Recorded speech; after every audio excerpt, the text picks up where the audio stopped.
TikTok နေပြီးတော့မှပတ်စံနေပေးနေပါပြီခင်ဗျာ TikTok ဗီဒီယိုတွေတင်ရင်းနဲ့မှာပတ်စံရှာခြင်းတဲ့သူတွေအတွက်ကျွန်တော်ကနေပြီးတော့မှဒီဗီဒီယိုမှာ sharing လေးလုပ်ပေးသွားပါမယ်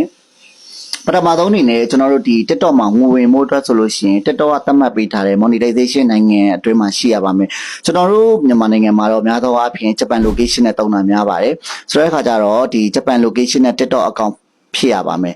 တကယ်လို့ဒီ Japan location နဲ့ TikTok account ဖွင့်ချင်တယ်ဆိုလို့ရှိရင်ကျွန်တော်ဖွင့်ပေးပါတယ်ကျွန်တော်ရဲ့ဒီ TikTok ချက်ပေါက်မှာပဲဖြစ်ဖြစ်ကျွန်တော်ရဲ့ Messenger မိုင်းချက်ပေါက်မှာပဲဖြစ်ဖြစ်လာပြီးတော့မှ TikTok Japan account ဖွင့်လို့ရပါတယ်ခင်ဗျနောက်ထပ်နံပါတ်2အနေနဲ့ကတော့ကျွန်တော်ဒီ16နှစ်ပြည့်တဲ့သူဖြစ်ရပါမယ်ကျွန်တော်ဒီ TikTok မှာ birthday date ထည့်တဲ့အခါမှာအသက်16နှစ်ပြည့်ပြီးသားဖြစ်ရပါမယ်နံပါတ်3အနေနဲ့ကတော့ကျွန်တော် TikTok မှာ follower 1000ရှိရပါမယ် follower 1000ပြည့်ပြီဆိုတာနဲ့ monetization ရပါပြီနောက်ထပ်နံပါတ်4လိုအပ်ချက်ကတော့ဒီ TikTok မှာကျွန်တော်တစ်လအတွင်းတင်ထားတဲ့ video ရဲ့စုစုပေါင်း viewer 3သိန်းဖြစ်ရပါမယ်ဒီလိုမျိုးလိုအပ်ချက်တွေနဲ့ပြည့်စုံသွားပြီဆိုလို့ရှိရင်တော့ TikTok ကနေပြီးတော့မှစပြီးတော့မှ monetizeပေးပါပြီ